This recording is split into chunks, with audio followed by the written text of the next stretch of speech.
Un jeune garçon a disparu lors d'un match de baseball, s'évanouissant sans laisser de traces malgré une recherche approfondie. Mais 9 mois plus tard, son père jette un œil dans la glacière de l'entraîneur et ce qu'il y découvre le fait frémir.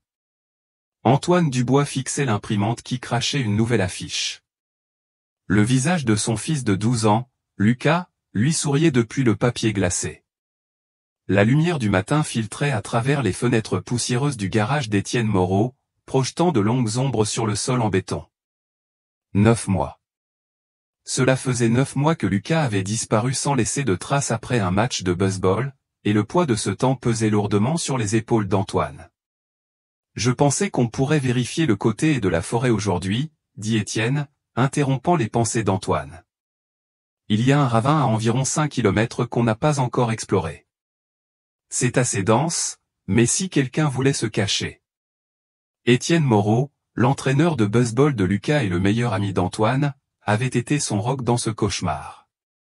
Ancien officier de la police nationale à Paris, dans la quarantaine, Étienne possédait les connaissances tactiques et une détermination sans faille qui maintenait la recherche de Lucas vivante, longtemps après que tous les autres avaient abandonné. « Tu penses que ça vaut le coup ?» demanda Antoine, l'espoir s'accrochant à peine à ses mots. Étienne hocha la tête, l'expression solennelle. « Je ne le suggérerais pas si je ne le pensais pas. On aura besoin de l'équipement tactique, cependant. Le terrain est accidenté. » Antoine ramassa une autre affiche dans le bac de l'imprimante. Le visage de Lucas, ses cheveux blonds sableux dépassant de sa casquette de baseball, ses yeux pétillants de vie, le fixaient. Le texte sous la photo n'avait pas changé depuis des mois, disparu, Lucas Dubois, 12 ans, vu pour la dernière fois au terrain de baseball de Saint-Yrieix. On dirait qu'il s'est volatilisé, murmura Antoine, plus pour lui-même que pour Étienne. Une minute il était là, et la suivante. On le trouvera, assura Étienne, posant une main ferme sur l'épaule d'Antoine. Je te le promets. La commune de Saint-Yrieix-la-Perche, nichée dans le département de Corrèze, en Nouvelle-Aquitaine, s'était mobilisée autour d'Antoine les premières semaines. Des groupes de recherche avaient fouillé la forêt des Monédières autour du terrain de baseball. Des bénévoles avaient distribué des affiches. Les chaînes de télévision locales avaient relayé l'histoire. Mais au fil des semaines devenant des mois sans indice, l'intérêt de la communauté s'était estompé. Les parents qui avaient autrefois aidé à chercher traversaient désormais la rue pour éviter les conversations gênantes avec Antoine. Certains avaient même retiré leurs enfants de la ligue de baseball, effrayés par l'idée qu'un enfant puisse disparaître d'un endroit censé être sûr. Même la gendarmerie avait presque abandonné l'affaire. Sans nouveaux indices, nous ne pouvons pas faire grand-chose de plus, avait déclaré le capitaine lors de leur dernière rencontre. Nous garderons le dossier ouvert. Mais seul Étienne était resté constant, consacrant ses week-ends et ses soirées à la recherche, exploitant son expérience dans les forces de l'ordre pour envisager de nouveaux angles, de nouveaux lieux à explorer. Je vais préparer les sacs à dos, dit Étienne, se dirigeant vers la maison. On aura besoin d'eau, d'outils, de bâtons de marche, le matériel habituel. Ce sera une longue journée. Alors qu'Étienne disparaissait dans la maison, l'esprit d'Antoine dériva vers ce qu'il savait de son ami. Après avoir quitté la police nationale à Paris en raison d'un problème cardiaque nécessitant un stent, Étienne s'était installé à Saint-Yrieix, se lançant dans la menuiserie et ouvrant un petit atelier de menuiserie à Traignac. Sa femme, Marie, l'avait poussé à quitter les forces de l'ordre, inquiète du stress sur son cœur. Mais tragiquement, elle n'avait jamais vu son mari s'installer dans sa nouvelle vie. Elle avait contracté une fièvre dengue lors d'un voyage à l'étranger et était décédée, laissant Étienne élever seule leur fille, Sophie. L'imprimante émit soudain un grincement aigu, suivi du craquement révélateur d'un bourrage papier. Antoine soupira et souleva le capot de l'imprimante, extrayant soigneusement le papier froissé. Le mécanisme semblait rigide. Il faudrait probablement un peu d'huile, murmura Antoine à lui-même, scrutant le garage à la recherche d'un spray d'huile lubrifiante 3 en 1. Il repéra l'établi d'Étienne et commença à ouvrir les tiroirs. Dans le deuxième tiroir, enfoui sous des tournevis et des vis, Antoine aperçut une casquette de baseball rouge et bleu marine. Il la sortit, reconnaissant immédiatement l'abeille rouge brodée sur le devant. Le logo des Aigles de Brive, une équipe de la ville voisine de Brive-la-Gaillarde, identique à celle que Lucas portait le jour de sa disparition. Antoine tenait encore la casquette quand Étienne revint, portant 2 sacs à dos tactiques et des bâtons de marche. « J'ai trouvé ça dans ton tiroir », dit Antoine, brandissant la casquette. « Je ne savais pas que tu étais fan des Aigles. » Étienne s'arrêta un instant, puis sourit. « Eh bien, un homme peut avoir 2 équipes préférées, non ? Les Loups de Saint-Yrieix sont mon premier amour, évidemment, mais j'ai toujours eu un faible pour les Aigles aussi. » Lucas les adorait, dit doucement Antoine, tournant la casquette dans ses mains. Il a économisé son argent de poche pendant 3 mois pour acheter cette casquette. Beaucoup d'enfants par ici portent ces casquettes, dit Étienne, chargeant son équipement dans le coffre de sa vieille Peugeot 3008. La fierté locale, tout ça.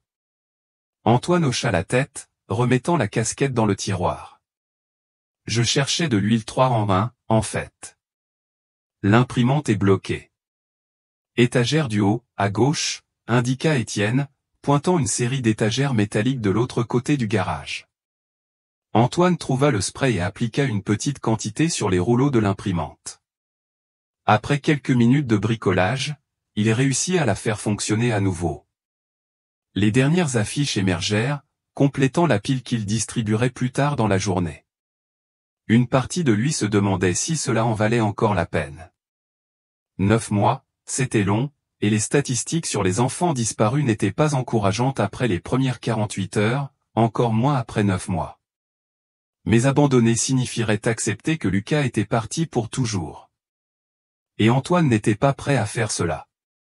Pas encore. Jamais. Antoine plaça la pile d'affiches fraîchement imprimées sur le siège arrière de la Peugeot d'Étienne avant de monter à la place du passager. Étienne prit le volant, et bientôt ils s'éloignèrent de la zone résidentielle de Saint-Yrieix pour se diriger vers les régions boisées plus isolées entourant la ville. « Tu sais à quoi je pense sans cesse », dit Antoine, brisant le silence qui s'était installé entre eux. À ce dernier match. Lucas jouait comme s'il était né avec une batte à la main. Étienne hocha la tête, gardant les yeux sur la route sinueuse. C'est vrai. Son meilleur match de la saison. J'étais inquiet que son asthme se déclenche, il courait tellement, mais il allait bien. Plus que bien. Il était en feu. Antoine sourit à ce souvenir, bien que teinté de tristesse. Il n'arrêtait pas de parler de ce double qu'il a frappé au 4e tour. Ce gamin avait un swing naturel. Avait, dit Étienne. Il se corrigea rapidement, puis jeta un regard d'excuse à Antoine. Ah, bien sûr, Antoine apprécia la correction, l'insistance sur le présent. C'était une petite chose, mais cela signifiait qu'Étienne n'avait pas abandonné non plus. Je ne comprends toujours pas comment c'est arrivé, dit Antoine, exprimant la pensée qui le hantait depuis des mois. Une minute, il se dirigeait vers le vestiaire, et la suivante. Il s'interrompit, incapable de terminer la phrase. Je chargeais l'équipement dans ma voiture, se rappela Étienne. Je ne l'ai jamais vu quitter le terrain. La route se rétrécit alors qu'ils entraient dans la partie plus rurale du département, les grands arbres bordant les 2 côtés. Je ne sais pas ce que j'aurais fait sans toi ces derniers mois, dit Antoine, se tournant pour regarder son ami. Tout le monde a abandonné, même la gendarmerie. Étienne garda les yeux fixés sur la route. Ne me mets pas sur un piédestal, Antoine. Si j'étais vraiment si bon, nous l'aurions trouvé maintenant. Il marqua une pause, puis ajouta, mais je te respecte énormément pour ne jamais avoir abandonné. La plupart des gens auraient craqué à ce stade. Je ne peux pas abandonner, dit simplement Antoine. C'est mon fils. Ils roulèrent en silence pendant un moment, chacun perdu dans ses pensées. Le paysage à l'extérieur de la fenêtre passa des maisons éparses à une forêt dense. Il se dirigeait vers une section de la forêt des Monédières qu'il n'avait pas encore fouillée, plus éloignée du terrain de baseball mais toujours dans le rayon considéré par la gendarmerie comme possible en cas d'enlèvement. « Comment va ton cœur » demanda Antoine, jetant un coup d'œil à Étienne. « Bien » répondit Étienne. « Le stent fait son travail. Le médecin dit que je suis comme neuf, tant que je prends ça doucement. Et ça, c'est prendre ça doucement, dit Antoine, désignant la forêt devant eux. Randonnée sur un terrain accidenté? Étienne rit.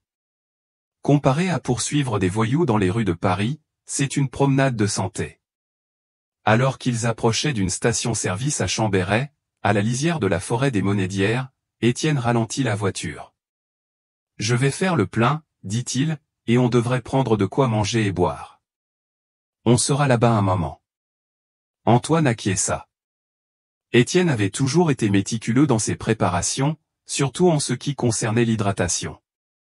Après les matchs, il avait toujours des boissons fraîches prêtes pour l'équipe. C'était l'une des petites attentions qui le rendait populaire auprès des enfants. Ils s'arrêtèrent à la station-service, et Étienne commença à remplir le réservoir pendant qu'Antoine s'étirait les jambes, respirant l'air frais de l'automne. Une lourdeur dans sa poitrine ne le quittait jamais ces jours-ci, une douleur constante d'inquiétude et de perte qu'il portait partout. Une fois le plein fait, ils entrèrent ensemble dans l'épicerie de la station. Antoine prit des baguettes jambon-fromage, des barres de céréales et un mélange d'amandes et de raisins secs, tandis qu'Étienne choisit du café en canette et un assortiment d'eau pétillante. De retour à la voiture, Étienne ouvrit le coffre et dévoila une glacière bleue familière.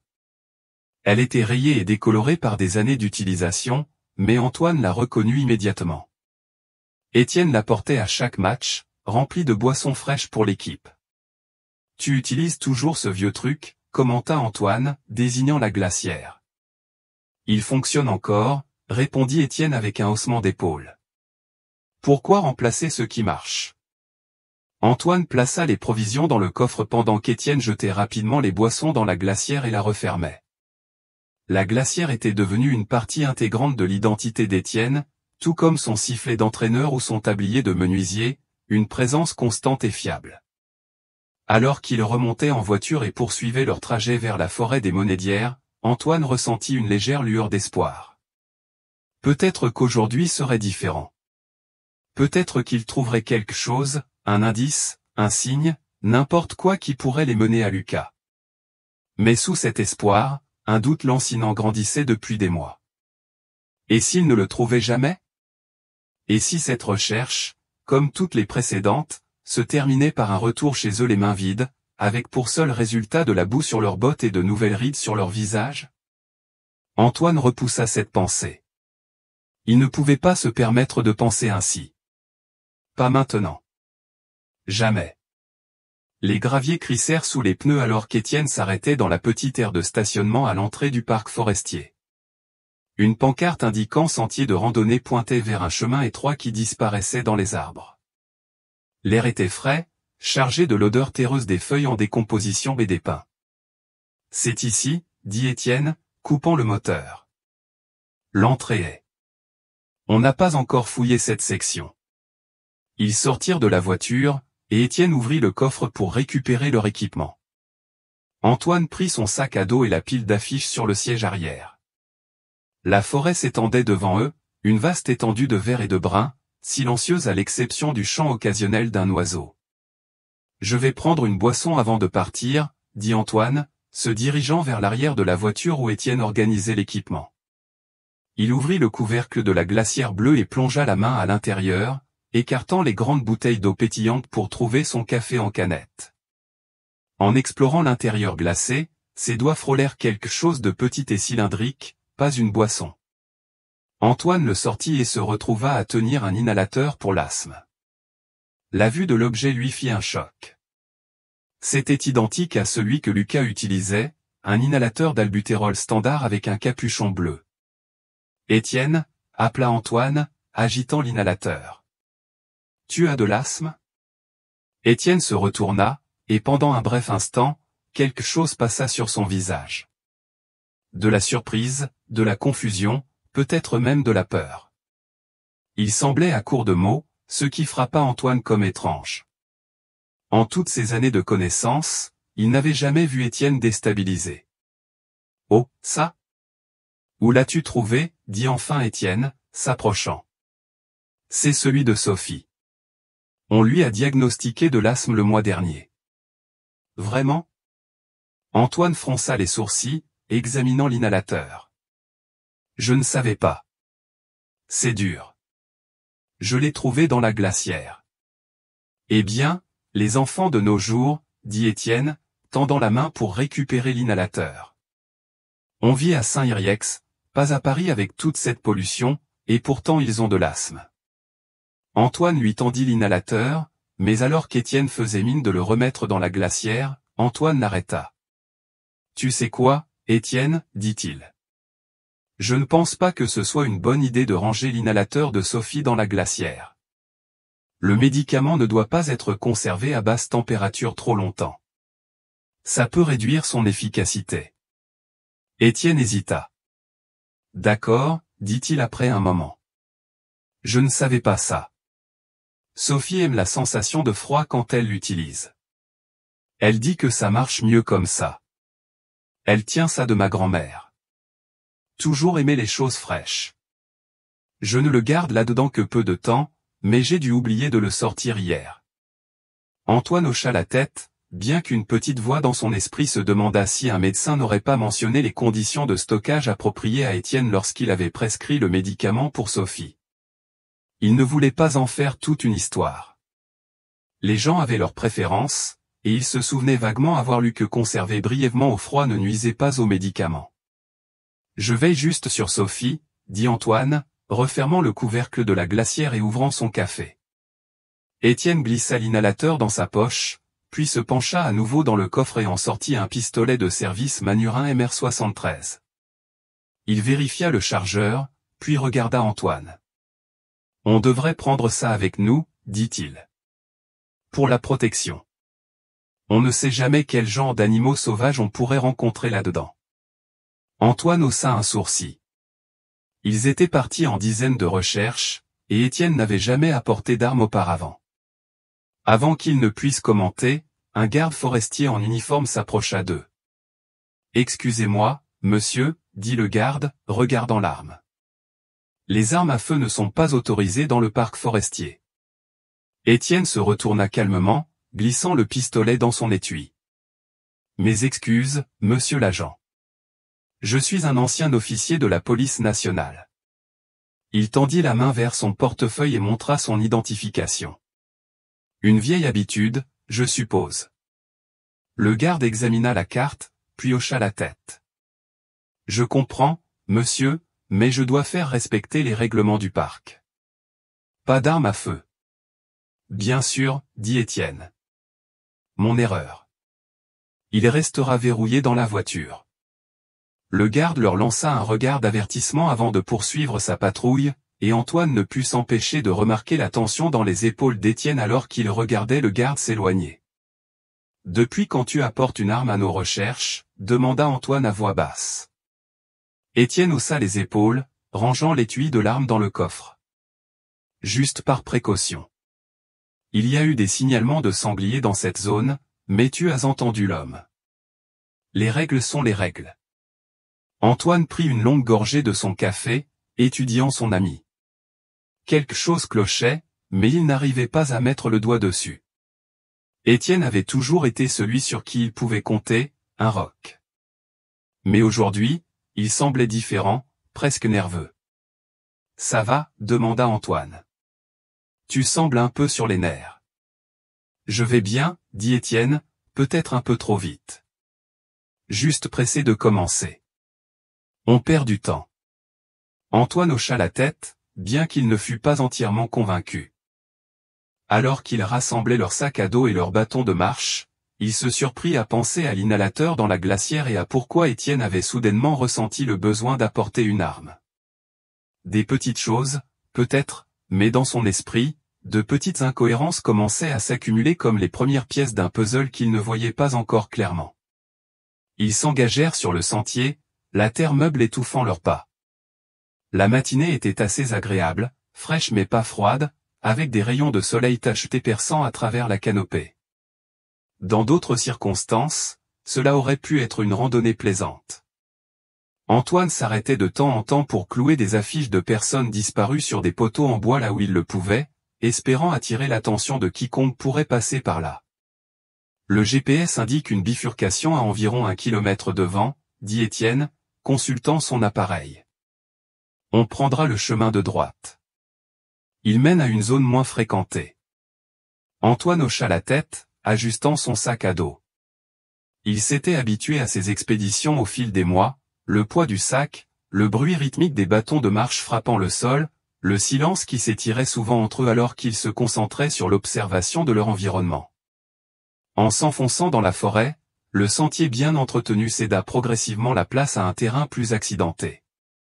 Le chemin se rétrécit et commença à descendre, le sol devenant humide et glissant avec les feuilles tombées. Antoine continuait à placarder des affiches le long du chemin, en partie pour répandre la nouvelle, mais aussi pour laisser une trace, un rappel du chemin qu'ils avaient pris.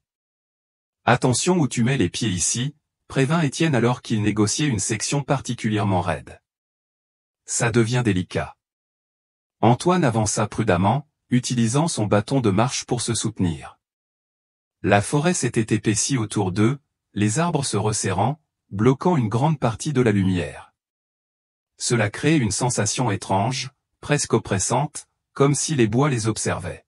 « Tu penses vraiment que quelqu'un aurait pu amener Lucas jusqu'ici » demanda Antoine, brisant le silence qui s'était installé entre eux. Étienne s'arrêta, scrutant les broussailles denses. S'il voulait s'assurer qu'il ne soit pas retrouvé rapidement, oui. Cette zone n'est pas souvent patrouillée, et il y a beaucoup d'endroits pour se cacher. Antoine frissonna à cette pensée. L'idée de son fils effrayé et seul dans ces bois était presque insupportable. Mais il se força à se concentrer sur la tâche à accomplir, chercher, scruter, chercher le moindre signe qui pourrait les mener à Lucas. Ils continuèrent sur le sentier, de plus en plus difficile à suivre. Par endroits, il semblait disparaître complètement, les obligeant à se frayer un chemin à travers la végétation épaisse. « Séparons-nous un peu » suggéra Étienne. « Tu prends ce côté de la clairière, je prends celui-là. Cherche tout ce qui est inhabituel. Sol perturbé, morceaux de vêtements, n'importe quoi qui semble déplacé. » Antoine hocha la tête et s'éloigna vers la droite, ses yeux balayant le sol de la forêt. Chaque branche tombée, chaque bruissement dans les broussailles attirait son attention, pour le décevoir lorsqu'il s'avérait que ce n'était rien. Il était tellement concentré sur sa recherche qu'il ne remarqua presque pas le sol qui s'effondrait brusquement au bord d'un petit ravin. Son pied glissa sur les feuilles humides, et soudain il dérapait, cherchant désespérément à s'accrocher sur la pente glissante. « Étienne » cria-t-il, la voix tendue par la panique. Étienne se précipita vers lui et tendit la main, mais il y eut un étrange moment d'hésitation, une fraction de seconde où il resta simplement là, regardant Antoine lutter pour ne pas glisser plus bas. « Étienne » cria Antoine à nouveau, plus urgemment cette fois. Enfin, Étienne saisit la main tendue d'Antoine et le tira vers le haut. Antoine se hissa sur un sol ferme, le cœur battant dans sa poitrine. « Merci » halta-t-il une fois qu'il eut repris son souffle. C'était juste, mais pourquoi as-tu attendu? J'ai cru que tu allais me laisser tomber. L'expression d'Étienne était indéchiffrable. Désolé, dit-il. J'étais sous le choc. Ça fait longtemps que je n'ai pas eu à tirer quelqu'un comme ça. Mes vieux réflexes de policier sont un peu rouillés, je suppose. Antoine hocha la tête, bien que l'explication ne lui semblât pas tout à fait convaincante. Ce n'était pas du choc qu'il avait vu sur le visage d'Étienne. Cela ressemblait à de la délibération, comme s'il pesait le pour et le contre avant d'aider Antoine. « Rentrons » dit brusquement Étienne. « Je ressens une gêne dans la poitrine. Je pense qu'on a couvert assez de terrain pour aujourd'hui. » Antoine connaissait le problème cardiaque d'Étienne et ne voulait pas risquer sa santé. « Bien sûr » acquiesça-t-il. « On pourra toujours revenir un autre jour. » En revenant vers le point de départ du sentier, Antoine ne put s'empêcher de remarquer qu'Étienne semblait aller parfaitement bien, grimpant la pente avec aisance, menant le chemin sans aucun signe d'inconfort. Et il était devenu plus silencieux, plus réservé, ce qui ne lui ressemblait pas du tout. Le chemin du retour semblait toujours plus court, et bientôt ils purent voir l'aire de stationnement à travers les arbres. En approchant de la voiture, Étienne s'arrêta soudainement. « J'ai oublié » dit-il. « Je dois aller chercher Sophie à l'école. » Elle ne prend pas le bus scolaire normalement, demanda Antoine, perplexe. Étienne hésita, puis dit, je lui ai promis la semaine dernière que je regarderais son entraînement de baseball cet après-midi. Elle commence à aimer le baseball, Antoine. Tout comme moi. C'est génial, dit Antoine, bien qu'il ressentit une pointe de douleur à l'idée qu'un autre enfant apprécie le sport que Lucas aimait tant. On continuera la recherche une autre fois. La semaine prochaine, peut-être. Étienne hocha la tête, un soulagement évident sur son visage. La semaine prochaine, acquiesça-t-il. Lorsqu'ils atteignirent la voiture, Étienne chargea rapidement leur équipement dans le coffre. Antoine, assoiffé après la randonnée, se dirigea vers la glacière pour prendre une autre boisson. « Tu veux quelque chose ?» demanda-t-il à Étienne, soulevant le couvercle. « Non », répondit Étienne sèchement. « Tu es sûr ?» insista Antoine, surpris par la réponse abrupte. Étienne aimait toujours une boisson fraîche après une activité physique. C'était l'un de ses rares plaisirs. « Je suis sûr », dit Étienne, son ton plus ferme que nécessaire. Antoine prit une eau pétillante pour lui-même, de plus en plus conscient de la tension émanant de son ami. Ce n'était pas l'Étienne qu'il connaissait, stable, fiable et toujours maître de lui. Cet Étienne semblait différent. Après avoir chargé leur équipement, ils montèrent en voiture. Étienne sortit l'inhalateur de sa poche avant de s'asseoir, semblant mal à l'aise de l'avoir là. « Tiens, laisse-moi le prendre pour toi », proposa Antoine, tendant la main. « Ou je peux le mettre dans la boîte à gants. »« Non, c'est bon, » dit Étienne, plaçant l'inhalateur dans le compartiment à pièces près du siège du conducteur. Antoine trouva cela étrange aussi, il aurait été plus naturel d'accepter son offre ou de placer l'inhalateur dans un endroit plus sécurisé. Ces petites incohérences s'accumulaient, créant une image qu'Antoine n'était pas sûr de vouloir voir clairement. Alors qu'Étienne démarrait la voiture et quittait l'aire de stationnement, Antoine regardait par la fenêtre la forêt qui s'éloignait, son esprit bouillonnant de questions qu'il ne savait pas comment poser, de soupçons qu'il ne voulait pas reconnaître, et d'une inquiétude croissante à l'égard de l'homme assis à côté de lui, l'homme en qui il avait eu plus confiance que quiconque pour retrouver son fils. Le trajet jusqu'au collège de Saint-Yrieix fut presque silencieux, Étienne concentré intensément sur la route et Antoine perdu dans ses pensées troublées. Lorsqu'ils s'arrêtèrent à l'entrée du collège, Sophie attendait sur les marches, un sac à dos sur une épaule. Elle s'approcha de la voiture en courant, son visage s'illuminant lorsqu'elle vit Antoine à la place du passager. Sophie avait 12 ans, le même âge que Lucas, avec les yeux déterminés de son père et le sourire doux de sa défunte mère, Marie. « Oncle Antoine » s'exclama-t-elle en se glissant sur le siège arrière. « Vous êtes encore allé chercher Lucas aujourd'hui ?» « Oui », confirma Antoine, se tournant pour lui offrir un sourire chaleureux. Malgré son malaise croissant envers Étienne, il avait toujours eu un faible pour Sophie. « Comment était l'école ?»« Ennuyeux », déclara-t-elle. « Mais on a un contrôle de maths demain, et je vais totalement le réussir. » Elle se pencha entre les sièges. « Papa, je peux toujours aller à l'entraînement de baseball après le déjeuner ? L'entraîneur Pierre a dit qu'on travaillerait sur le vol de base aujourd'hui. Je promets que je ne serai pas trop fatigué pour réviser ce soir. » Étienne semblait distrait, ses mains serrant le volant trop fort. Quand Sophie répéta sa question, il sursauta légèrement, comme s'il avait oublié qu'elle était là. « Oui », dit-il sans trop réfléchir. « Tu peux y aller. »« Merci, papa. » Sophie se rassit, puis lança un récit détaillé de sa journée à l'école, qui avait dit quoi à qui, quel professeur avait donné trop de devoirs, et comment la cantine avait servi une pizza qui était à la fois mal cuite et brûlée. Antoine écoutait, hochant la tête et posant des questions au bon moment, mais son esprit était ailleurs. Il pensait sans cesse à l'inhalateur dans le compartiment à pièces et à l'instant d'hésitation sur la pente forestière. Alors que le bavardage de Sophie ralentissait, Antoine vit une opportunité de tester une théorie qui se formait dans son esprit. « Alors, Sophie, » dit-il nonchalamment, « ton père a mentionné que tu avais des problèmes de santé. »« De l'asthme, c'est ça ?» Les sourcils de Sophie se froncèrent de confusion. « Quoi ?» Étienne intervint rapidement. « Oui, Sophie. Cette longue grippe et bronchite qui s'est transformée en asthme.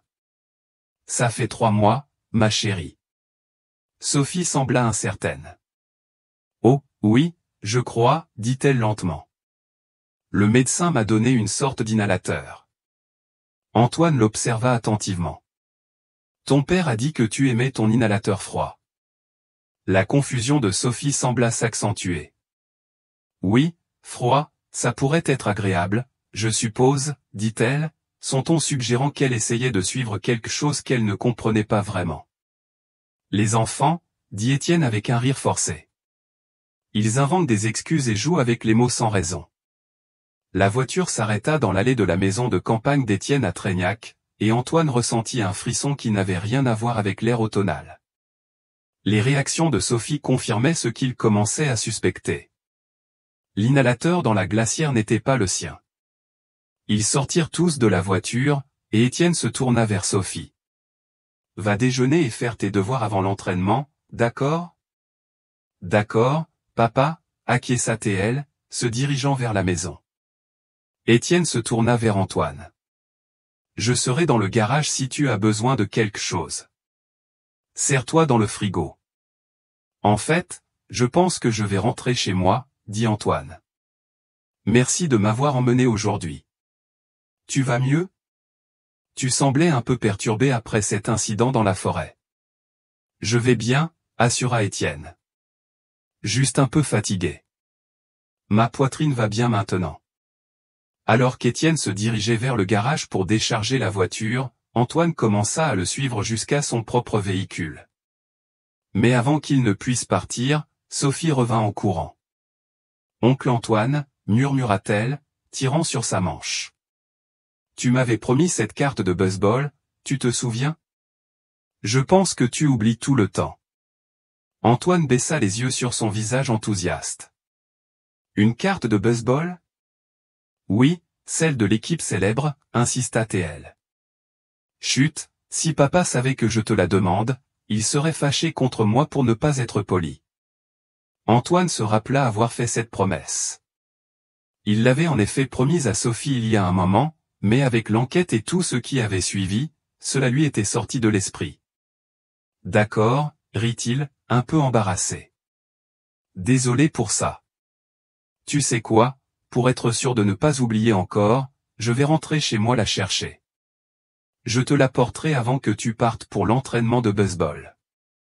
Ça te va ? » Le visage de Sophie s'illumina. « Vraiment ? Tu promets ? » « Je promets, » dit Antoine, ébouriffant ses cheveux. « Allez, va déjeuner et faire tes devoirs comme ton père a dit. » Sophie sourit et retourna en courant dans la maison, son énergie contagieuse. Antoine la regarda partir, s'interrogeant sur le contraste frappant entre sa présence vibrante et le comportement étrange et tendu de son père. En rentrant chez lui, l'esprit d'Antoine bouillonnait de pensées contradictoires. Étienne avait été son roc, son soutien constant pendant les 9 mois les plus difficiles de sa vie. L'idée qu'Étienne puisse cacher quelque chose lié à la disparition de Lucas, semblait absurde, presque offensante. Pourquoi aurait-il été à ses côtés tout ce temps pour le trahir ? Et pourtant, les signes étaient là, murmurant des doutes qu'il ne pouvait ignorer, l'inhalateur que Sophie ne reconnaissait clairement pas, l'hésitation sur la pente forestière, la nervosité soudaine lorsqu'on le questionnait, et la tentative d'apporter une arme dans les bois. Des petites choses, peut-être, vues individuellement, mais ensemble, elles formaient un motif qu'Antoine ne pouvait ignorer, peu importe à quel point il le voulait. Antoine s'arrêta dans l'allée de sa maison à Saint-Yrieix, son esprit toujours agité par les pensées troublantes concernant le comportement d'Étienne. La maison semblait plus vide que d'habitude lorsqu'il entra, un rappel constant de l'absence de Lucas. Il ira dans la chambre de son fils, où tout était resté exactement comme le jour de sa disparition. Les trophées de baseball sur l'étagère, les bandes dessinées empilées sur le bureau, le lit défait. Dans un coin se trouvait une étagère remplie des objets précieux de Lucas, y compris une collection méticuleusement organisée de cartes de baseball dans des pochettes protectrices. Antoine se rappela la demande de Sophie et décida de tenir sa promesse supposée. Il choisit la carte qu'il avait promise à Sophie, sachant qu'elle la chérirait, et la plaça soigneusement dans un petit étui protecteur avant de la glisser dans sa poche. Il repartit en voiture vers la maison d'Étienne à Treignac, déterminé à tenir sa promesse et à remettre la carte à Sophie avant qu'elle ne parte pour son entraînement de baseball. En s'engageant dans la rue d'Étienne, Antoine aperçut la voiture d'Étienne quitter l'allée à grande vitesse, disparaissant au coin de la rue avant qu'il ne puisse le rattraper. Il vérifia sa montre. Il était trop tôt pour l'entraînement de Sophie. Où Étienne allait-il? Sur une impulsion, il saisit son téléphone et composa le numéro d'Étienne. L'appel sonna une fois avant de passer directement sur la messagerie vocale. Étrange, pensa Antoine. Étienne répondait toujours à son téléphone. Antoine se gara devant la maison d'Étienne et s'approcha de la porte d'entrée. Il frappa, s'attendant à moitié à ne pas avoir de réponse. Mais à sa surprise, Sophie ouvrit la porte. Elle semblait différente de tout à l'heure. Déprimée, d'une certaine manière, son exubérance précédente remplacée par une attitude plus calme.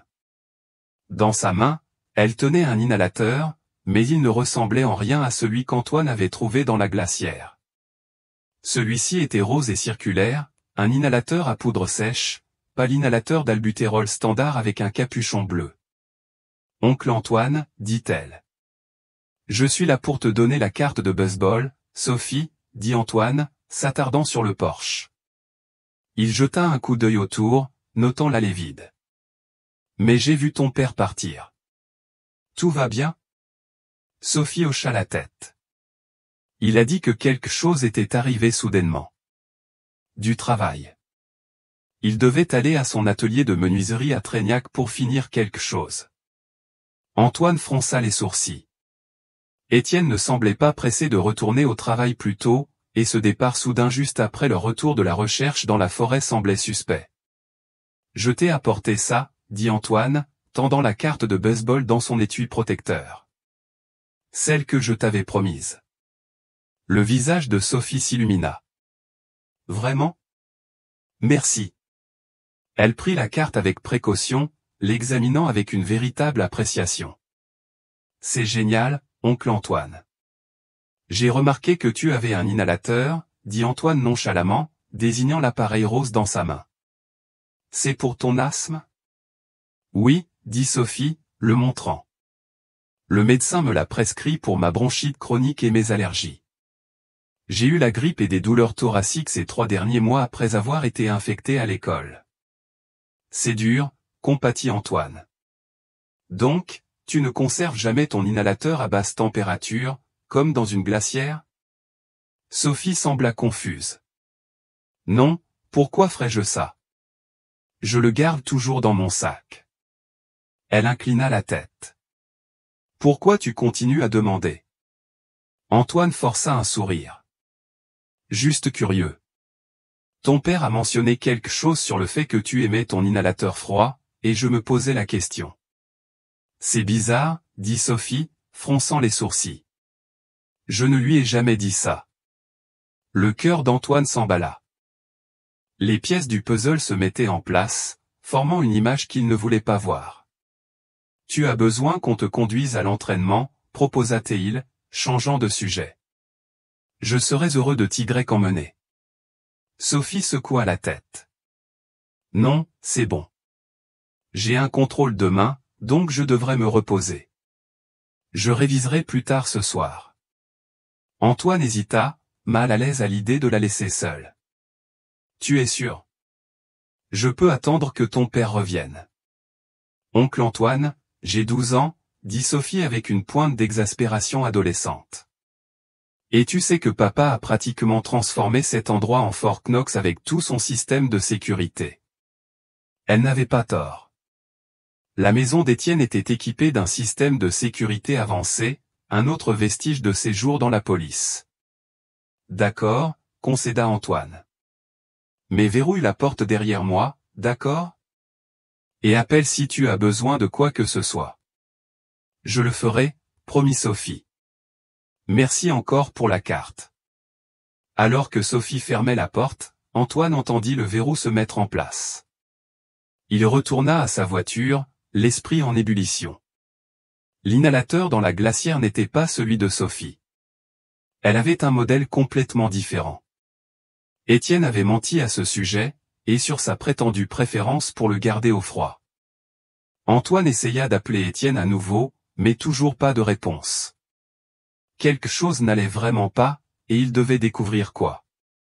Il n'y avait qu'un seul endroit où Étienne pouvait être allé en si grande hâte, son atelier de menuiserie à Trégnac. Le trajet jusqu'à l'atelier prit 20 minutes, pendant lesquelles l'esprit d'Antoine échafauda des scénarios de plus en plus inquiétants. Lorsqu'il s'arrêta devant la grande structure en forme de grange qui abritait l'atelier d'Étienne, il serrait le volant si fort que ses jointures étaient devenues blanches. La voiture personnelle d'Étienne était garée dehors, et sa camionnette de travail était à moitié à l'intérieur de l'atelier, ses portes arrière ouvertes. Antoine prit une profonde inspiration, se préparant à ce qu'il pourrait trouver à l'intérieur. Puis il sortit de sa voiture et marcha vers l'entrée de l'atelier, ses pas lourds de crainte. L'atelier était faiblement éclairé, l'odeur de sueur et de vernis flottant dans l'air. Antoine entra, laissant ses yeux s'adapter à la faible lumière. « Étienne » appela-t-il, sa voix résonnant dans l'espace caverneux. « Tu es là. » Il n'y eut pas de réponse immédiate, mais Antoine pouvait entendre un mouvement à l'arrière de l'atelier. Il avança prudemment, contournant les établis couverts d'outils et de projets à moitié terminés. Puis il le vit. Étienne était à l'arrière de l'atelier, luttant pour charger quelque chose de grand et rectangulaire dans l'arrière de sa camionnette. Il fallut un moment à Antoine pour enregistrer ce qu'il voyait, un cercueil en bois brut, non verni. « Étienne » appela-t-il à nouveau, faisant sursauter son ami qui se retourna brusquement. Le changement chez Étienne fut immédiat et alarmant. Son comportement habituellement posé disparut, remplacé par une tension nerveuse qui rayonnait de lui comme une chaleur. Sa main se dirigea instinctivement vers sa poche, où son pistolet devait se trouver. Pendant un terrible instant, Antoine pensa qu'Étienne pourrait réellement sortir l'arme. « Antoine » dit Étienne, la voix anormalement aiguë. « Qu'est-ce que tu fais ici ?»« Je suis passé chez toi » dit Antoine prudemment, s'approchant. « Je t'ai vu partir. J'ai pensé vérifier si tout allait bien. » Les yeux d'Étienne passaient nerveusement entre Antoine et le cercueil. « Tout va bien. Juste une commande urgente. Un client en a besoin pour demain, dit-il rapidement. Pourquoi es-tu revenu là-bas juste pour donner une carte de baseball à Sophie? Je lui avais promis, répondit Antoine, gardant un ton décontracté. Antoine s'approcha de la camionnette, offrant son aide. Laisse-moi t'aider avec ça. Non, répondit Étienne sèchement, sa main s'éloignant du cercueil comme pour le protéger. Ne touche pas, Antoine s'arrêta, ses soupçons s'approfondissant. En toutes les fois où il avait visité l'atelier d'Étienne, il ne l'avait jamais vu réagir ainsi. Étienne avait toujours accueilli son aide, sa compagnie. Qu'est-ce qui se passe, Étienne? Demanda Antoine directement. Tu agis bizarrement depuis ce matin. Je ne vois pas de quoi tu parles, dit Étienne, mais sa voix manquait de conviction. L'inhalateur dans la glacière, insista Antoine. Ce n'est pas celui de Sophie. Le sien est complètement différent. Rose, circulaire. Elle dit qu'elle ne l'a jamais conservé au froid non plus. La main d'Étienne retourna à sa poche, et cette fois, Antoine était certain qu'il cherchait son pistolet. Tu es allé chez moi et tu as interrogé ma fille sur sa santé? C'est quoi ton jeu, Antoine? Je pense que tu caches quelque chose, continua Antoine, le cœur battant. Tu as hésité avant de m'aider dans la forêt. Tu as apporté une arme à notre recherche. Tu es nerveux et secret depuis ce matin. Tu ne sais pas de quoi tu parles, répéta Étienne, mais il y avait maintenant une pointe dangereuse dans sa voix. Les yeux d'Antoine se posèrent sur le cercueil, une terrible suspicion se formant dans son esprit. Pourquoi étais-tu si pressé de partir aujourd'hui? Qu'est-ce que tu charges dans cette camionnette? Pourquoi as-tu menti au sujet de l'inhalateur de Sophie? La main d'Étienne émergea de sa poche, tenant le pistolet, son canon maintenant pointé directement sur Antoine. Ne pousse pas, Antoine. Je ne veux pas faire ça. Antoine ressentit une vague de peur froide l'envahir, mais sous celle-ci, une rage grandissante. L'inhalateur dans la glacière, dit-il lentement. C'est celui de Lucas, n'est-ce pas? Étienne ne répondit pas, mais son silence était une confirmation suffisante. Les yeux d'Antoine se tournèrent vers le cercueil. Ouvre-le, exigea Théil. Laisse-moi voir ce qu'il y a dedans. C'est pour mon client, dit à nouveau Étienne, son doigt se crispant sur la gâchette. Pars d'ici, Antoine. Nous sommes meilleurs amis, Étienne, dit Antoine, la voix brisée. Tu ne vas pas me tirer dessus, n'est-ce pas? Ouvre juste le cercueil et laisse-moi voir. Pendant un instant, il sembla qu'Étienne pourrait baisser son arme. Puis, d'un mouvement soudain, il pressa la gâchette. Antoine réagit instinctivement, se jetant sur le côté et frappant le bras d'Étienne. Le pistolet tira, la balle s'enfonçant dans un établi à proximité. L'impact envoya l'arme glisser sur le sol. Étienne plongea pour la récupérer, mais Antoine bloqua son chemin, le plaquant au sol. Ils luttèrent sur le sol poussiéreux de l'atelier, des années d'amitié oubliées dans ce combat désespéré. Qu'est-ce que... balbutia Antoine, choqué. Pourquoi, exigea Théil en luttant. Pourquoi as-tu fait ça? Où est mon fils? Le visage d'Étienne se tordit dans une combinaison de rage et d'autre chose. De l'envie, peut-être. Je t'ai toujours envié, cracha Théil. Je voulais un fils avec Marie, mais elle m'a donné une fille à la place. Une fille qui t'aime, rétorqua Antoine. Elle m'a trompé, continua Étienne comme si Antoine n'avait pas parlé. Pendant que je travaillais de nuit comme policier, protégeant des gens qui ne méritaient pas d'être sauvés, secourus ou protégés. Étienne parvint à saisir un outil de menuiserie lourd sur un établi à proximité et le balança sauvagement sur Antoine, qui esquiva de justesse. L'outil s'écrasa sur une pile de bois, la faisant s'effondrer.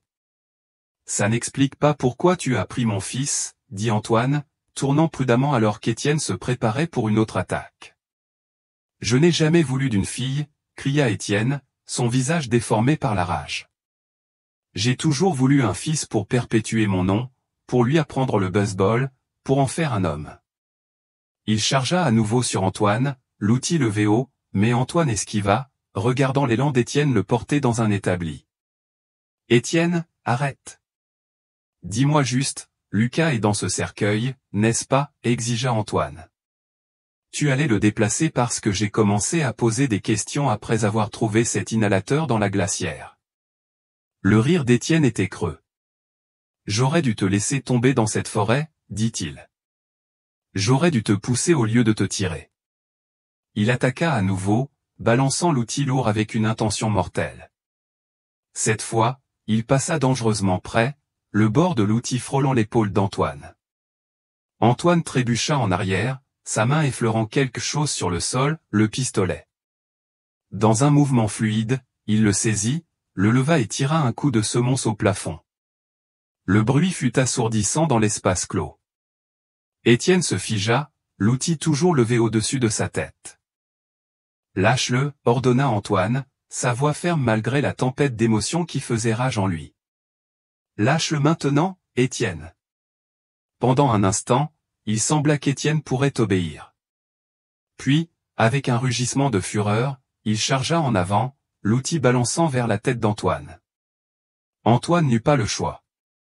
Il tira à nouveau, visant bas cette fois. La balle toucha Étienne à la jambe, et il s'effondra avec un cri de douleur, l'outil tombant bruyamment à côté de lui. Antoine éloigna l'outil d'un coup de pied, puis garda le pistolet braqué sur Étienne alors qu'il reculait vers le téléphone mural. De sa main libre, il composa le 17. Ici Antoine Dubois, dit-il lorsque l'opérateur répondit. J'ai besoin de la gendarmerie et d'une ambulance à l'atelier de menuiserie d'Étienne à Trégnac.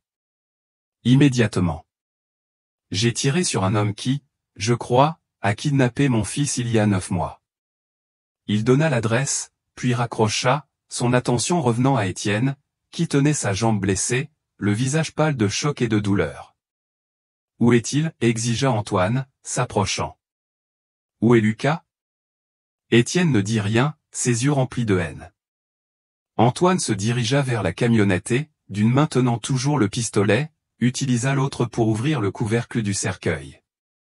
Ce qu'il vit à l'intérieur lui coupa le souffle. Lucas était là, immobile et pâle, mais sa poitrine se soulevait et s'abaissait avec des respirations superficielles. Il semblait drogué, mais vivant. Antoine faillit s'effondrer de soulagement. « Lucas » murmura-t-il, tendant la main pour toucher le visage de son fils. « Je t'ai trouvé. » Au loin, des sirènes hurlaient, se rapprochant de l'atelier. Antoine garda le pistolet pointé sur Étienne pendant qu'il attendait, debout protecteur à côté du cercueil contenant son fils. Vivant, contre toute attente, après 9 longs mois. L'atelier s'anima soudainement alors que des gendarmes envahissaient les lieux, armes dégainées. Antoine leva immédiatement les mains, le pistolet pendant à son index. « Il est dans le cercueil », dit-il urgemment au premier officier qui s'approcha. « Mon fils, il est vivant mais drogué, et cet homme par terre l'a kidnappé il y a 9 mois. »« Posez l'arme, monsieur », ordonna l'officier, et Antoine obtempéra, plaçant soigneusement le pistolet au sol. « Vérifiez mon fils d'abord, je vous en prie », supplia Antoine. L'officier fit un signe rapide à ses collègues, et plusieurs d'entre eux se dirigèrent vers le cercueil pendant que d'autres sécurisaient Étienne, qui tenait toujours sa jambe blessée. « Il respire », cria l'un des officiers après avoir examiné Lucas. « Appelez les secours maintenant. » Quelques instants plus tard, les ambulanciers se précipitèrent dans l'atelier, se déplaçant rapidement pour évaluer Lucas et Étienne. Antoine observa avec anxiété alors qu'il transférait doucement son fils du cercueil grossier à un brancard, vérifiant ses signes vitaux et administrant des soins d'urgence. « Comment va-t-il » demanda Antoine, restant près du brancard. « Stable » répondit l'un des ambulanciers. « Il semble sous une forte sédation, mais sa respiration et son rythme cardiaque sont bons.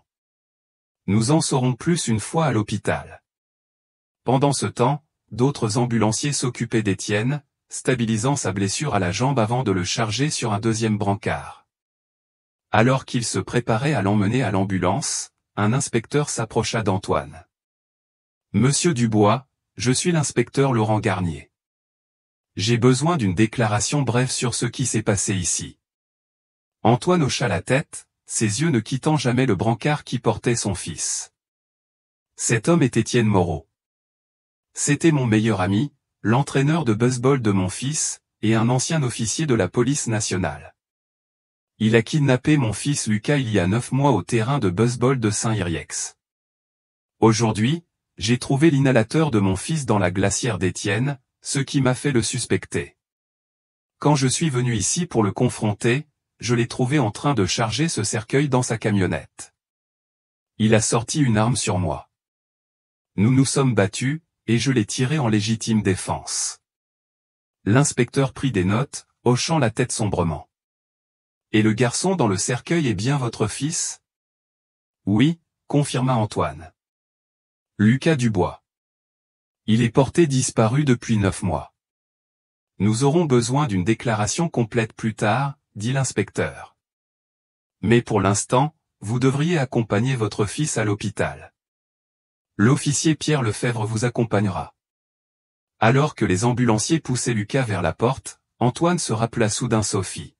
« Attendez » appela-t-il l'inspecteur. « Moreau a une fille, Sophie. Elle a 12 ans, seule chez eux. Quelqu'un doit vérifier comment elle va. » L'inspecteur hocha la tête. « Nous enverrons les services de protection de l'enfance immédiatement. » « Quelle est l'adresse ?» Antoine donna l'adresse de la maison d'Étienne, puis ajouta « J'aimerais être là quand ils lui parleront. Elle me connaît, elle me fait confiance. Ça va être dévastateur pour elle. Elle n'a aucune idée de ce que son père a fait. Nous organiserons cela, promit l'inspecteur. Allez avec votre fils maintenant. Nous vous contacterons au sujet de la fille. » Antoine suivit les ambulanciers dehors, où 2 ambulances attendaient. Il monta dans celle qui transportait Lucas, prenant place à côté du brancard et tenant doucement la main de son fils. Après 9 mois d'angoisse, il ne pouvait supporter de le lâcher. À l'hôpital, Lucas fut immédiatement conduit au service des urgences pour une évaluation. Antoine fut dirigé vers une salle d'attente où il fit les 100 pas avec anxiété jusqu'à ce qu'un médecin émerge enfin pour lui parler. « Monsieur Dubois, je suis le docteur Claire Martin. Votre fils est stable et répond bien. Il était fortement sédaté par un mélange de médicaments, mais nous gérons cela. Il présente des signes de malnutrition et une légère déshydratation, mais aucune blessure grave. Nous le garderons en observation cette nuit, mais je suis prudemment optimiste quant à son rétablissement. » Antoine sentit des larmes de soulagement monter à ses yeux. « Puis-je le voir ?» ?»« Dans quelques minutes, » assura le médecin. Les infirmières l'installent dans une chambre maintenant. Il a brièvement repris conscience plus tôt et a demandé après vous avant de se rendormir. En attendant de voir Lucas, Antoine reçut un appel de l'inspecteur Laurent Garnier, qui l'informa que les services de protection de l'enfance étaient arrivés chez Étienne et étaient avec Sophie. Si Antoine voulait être présent lorsqu'ils expliqueraient la situation à Sophie, un officier de police pouvait l'y conduire maintenant et le ramener à l'hôpital ensuite. Antoine hésita, déchiré entre rester avec Lucas et aider Sophie à traverser ce qui serait sûrement une révélation traumatique. Après avoir confirmé avec les infirmières que Lucas dormirait probablement pendant plusieurs heures, il décida d'aller voir Sophie.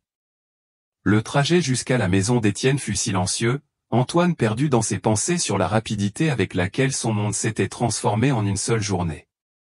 Lorsqu'ils arrivèrent, une assistante sociale, Isabelle Roux, était assise avec Sophie dans le salon pendant que des gendarmes fouillaient la maison. « Oncle Antoine » s'exclama Sophie lorsqu'elle le vit, sautant du canapé. « Qu'est-ce qui se passe? Pourquoi tous ces gens sont ici? Où est mon père ?» Antoine s'assit à côté d'elle, prenant ses petites mains dans les siennes. Avec le soutien de l'assistante sociale, il expliqua doucement que son père avait fait quelque chose de très grave, qu'il avait enlevé Lucas il y a 9 mois et l'avait gardé caché tout ce temps. La réaction de Sophie passa de l'incrédulité à la confusion, puis à des sanglots déchirants. « Non, » répétait-elle. « Pas mon père. Il n'aurait pas fait ça. Je ne l'ai jamais vu avec Lucas. » « Je suis tellement désolé, Sophie, » dit Antoine, la serrant dans ses bras alors qu'elle pleurait. « Je sais que c'est impossible à comprendre. » Après un certain temps, lorsque Sophie se fut un peu calmée, l'assistante sociale expliqua qu'elle devrait rester avec une famille d'accueil temporaire pendant que les autorités réglaient la situation. « Non, » dit fermement Sophie, s'accrochant à Antoine. « Je veux rester avec oncle Antoine. S'il vous plaît. » Antoine regarda l'assistante sociale. « Est-ce possible? Je connais Sophie depuis qu'elle est bébé. Son père a peut-être fait quelque chose de terrible, mais elle est innocente dans tout ça. J'aimerais m'occuper d'elle, au moins temporairement. » L'assistante sociale hésita. Ce n'est pas la procédure habituelle, mais compte tenu des circonstances et si Sophie est à l'aise avec cet arrangement, je pourrais essayer de soulever la question et voir si nous pouvons potentiellement organiser un PL. Assement d'urgence. Vous devrez subir une vérification rapide des antécédents et une évaluation de votre domicile, mais je dois vous rappeler, monsieur, qu'il n'y a aucune garantie que cela soit approuvé. Je comprends, dit Antoine. Tout ce qu'il faut faire. Sophie leva les yeux vers lui, les yeux rougis par les larmes. S'il te plaît, oncle Antoine, ne me laisse pas seul. J'ai peur et je veux être avec toi et Lucas. Elle marqua une pause, puis demanda, la voix tremblante, et Lucas, il va bien? Il est à l'hôpital, lui dit Antoine. Les médecins disent qu'il ira bien. Et oui, tu pourras le voir quand il sera prêt à recevoir des visiteurs. J'aimerais ça, dit doucement Sophie. Après avoir rempli quelques documents préliminaires avec les services de protection de l'enfance et s'être assuré que Sophie emportait ses affaires essentielles, Antoine et Sophie furent conduits à l'hôpital. Ils furent escortés dans une salle d'attente familiale privée où l'inspecteur Garnier attendait pour prendre la déclaration complète d'Antoine. Antoine raconta tout en détail, depuis la découverte de l'inhalateur dans la glacière jusqu'à la confrontation à l'atelier. L'inspecteur l'informa qu'Étienne était stable après une opération et était sous surveillance policière dans un autre hôpital. Il avait refusé de parler de ses actes, mais les preuves contre lui étaient accablantes. Nous avons trouvé des enregistrements sur son téléphone, révéla l'inspecteur. Des images de caméras de surveillance qu'il avait installées dans le sous-sol de son atelier. Il semble qu'il y gardait votre fils dans une pièce insonorisée avec une entrée cachée. C'est pourquoi vous n'avez jamais rien entendu lorsque vous visitiez. Antoine sentit son estomac se nouer. Puis-je voir ces images? L'inspecteur ferma les yeux, l'expression grave. Nous pouvons vous les montrer à la gendarmerie, mais pas ici. Il jeta un coup d'œil à Sophie, puis revint à Antoine, son ton s'adoucissant légèrement. Antoine déglutit difficilement. Qui a-t-il dans les images? Je dois savoir, inspecteur, s'il vous plaît. L'inspecteur prit une profonde inspiration avant de parler. Il fit signe à Antoine de le suivre et l'emmena de l'autre côté de la pièce. Je dois vous avertir, monsieur Dubois. Les détails sont profondément troublants. Cela montre Moreau forçant votre fils à s'entraîner au baseball avec lui dans le sous-sol de l'atelier, le punissant physiquement pour ses erreurs et essayant de lui faire dire que Moreau était son père. Quand votre fils refusait, monsieur Moreau le contraignait à des actes inappropriés. Antoine ferma les yeux, submergé par l'horreur de ce que son fils avait enduré. Et quand Lucas avait des crises d'asthme, Moreau retenait son inhalateur comme punition, ne le lui donnant qu'après qu'il ait admis qu'il était son père. L'inspecteur confirma, tout est documenté. Nous avons plus qu'assez de preuves pour garantir qu'il ne verra jamais l'extérieur d'une prison. Mais comment l'a-t-il même pris ce jour-là, demanda Antoine, luttant toujours pour comprendre comment cela s'était produit sous son nez. Il y avait des gens partout après le match. L'inspecteur consulta ses notes. D'après notre enquête et quelques confessions partielles de Moreau, nous avons reconstitué ce qui s'est passé ce jour-là. Après le match de baseball, pendant que la plupart des parents étaient distraits à ranger ou à discuter, l'entraîneur Moreau est resté en arrière sous prétexte de ranger l'équipement. Il a attiré Lucas dans l'abri des joueurs, lui a demandé de se changer et d'aider à charger les battes dans le sac de l'équipe. Le visage d'Antoine pâlit alors que l'inspecteur continuait. Quand personne ne regardait, il a endormi le garçon avec un mouchoir imbibé de chloroforme. Une fois Lucas inconscient, Moreau l'a mis dans le grand sac d'équipement à la place des battes, l'a fermé et l'a roulé à travers le terrain jusqu'à sa camionnette. Et personne n'a rien remarqué, murmura Antoine, incrédule. Personne n'a prêté attention parce que les gens avaient l'habitude de le voir traîner ses grands sacs d'équipement après les matchs. C'était un comportement normal pour lui. Une fois à sa voiture, il a soulevé le sac dans le coffre, vous a dit au revoir nonchalamment pendant que vous parliez encore avec d'autres parents, et il est parti. Antoine s'effondra dans son siège. Tout ce temps, je pensais que Lucas était dans le vestiaire. Quand il n'est pas sorti, j'ai commencé à le chercher. Moreau avait tout planifié méticuleusement, dit l'inspecteur. Avec son passé d'officier de police, il savait exactement comment exécuter un crime sans éveiller les soupçons. Il a observé les schémas, étudié les routines et choisi le moment parfait pour agir. Il a toujours été mon ami, mais maintenant, je ne peux m'empêcher de souhaiter qu'il finisse derrière les barreaux pour longtemps. Il doit expier ce qu'il a fait à mon fils, à moi. Pas étonnant qu'il insistait pour aller chercher mon fils dans des endroits éloignés alors que tout ce temps, il gardait Lucas dans le sous-sol de son atelier. Après avoir complété sa déclaration, Antoine fut enfin autorisé à voir Lucas. Avec Sophie attendant dans la salle familiale avec une assistante sociale, Antoine entra dans la chambre d'hôpital de son fils, le cœur battant. Lucas était allongé dans le lit, paraissant petit et fragile sous les draps blancs. Son visage était pâle mais paisible dans son sommeil.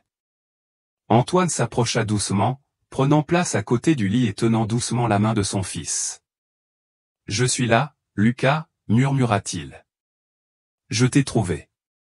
Tu es en sécurité maintenant. » Comme s'il entendait la voix de son père, Lucas remua légèrement, ses yeux s'ouvrant en papillonnant. Pendant un instant, il sembla confus. Puis la reconnaissance apparut. « Papa, murmura-t-il, sa voix faible. « Oui, mon petit, c'est moi, dit Antoine, des larmes coulant sur son visage. « Je suis là. » Les yeux de Lucas se remplirent de larmes aussi. « Tu m'as trouvé. » Je n'ai jamais arrêté de chercher, promit Antoine, serrant doucement sa main. Pas un seul jour. Lucas se rendormit, les médicaments encore dans son système, mais sa main resta fermement enroulée autour de celle de son père. Antoine resta là, regardant son fils respirer, osant à peine croire que le cauchemar était enfin terminé. Un léger coup à la porte attira son attention. C'était Sophie, debout timidement dans l'embrasure avec l'assistante sociale derrière elle. « Puis-je entrer » demanda-t-elle timidement. Antoine hocha la tête, lui faisant signe d'approcher. « Il dort maintenant, mais tu peux t'asseoir avec nous si tu veux. » Sophie s'approcha du lit avec précaution, ses yeux écarquillés en voyant l'apparence de Lucas. « Il va s'en sortir ?» « Oui », assura Antoine. « Les médecins disent qu'il se rétablira. Ça prendra du temps, mais il est fort. » Sophie s'assit sur une chaise de l'autre côté du lit. « Je suis désolée pour ce que mon père a fait, » murmura-t-elle, des larmes montant à nouveau dans ses yeux. « Je ne savais pas, je le jure, je ne savais pas, bien sûr que non, » dit Antoine fermement. « Rien de tout cela n'est de ta faute, Sophie. »« Pas du tout. » Alors qu'ils étaient assis là, Antoine, Sophie et Lucas endormis, Antoine réfléchit au chemin tortueux qui les avait menés à ce moment. Son meilleur ami l'avait trahi de la manière la plus horrible imaginable, volant son fils et le soumettant à des mois d'abus. Pourtant, ici, dans cette chambre d'hôpital, il y avait aussi le début de la guérison. Antoine regarda Sophie, qui observait Lucas avec un mélange de tristesse et de soulagement. Elle était autant une victime que Lucas, à bien des égards. Sa vie bouleversée par les actions de son père. Antoine se fit une promesse silencieuse qu'il prendrait soin d'elle avec le même amour et la même patience qu'il donnait à son propre fils. La cruauté d'Étienne ne serait pas remboursée par plus de cruauté. Au lieu de cela, Antoine offrirait la grâce qu'Étienne avait été incapable de montrer. « Tu as faim » demanda-t-il à Sophie après un moment. « On pourrait descendre à la cafétéria prendre quelque chose à manger. » Sophie hocha la tête, se levant. En se dirigeant vers la porte, elle regarda en arrière vers Lucas. « Il ira bien pendant qu'on est parti ?» « Oui » assura Antoine. « Les infirmières le surveillent de près, et nous ne serons pas partis longtemps. » En quittant la pièce, Antoine posa doucement une main sur l'épaule de Sophie, la guidant vers l'ascenseur.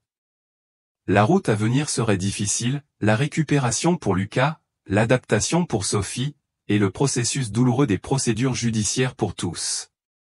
Mais pour la première fois en 9 mois, Antoine ressentait quelque chose comme de l'espoir.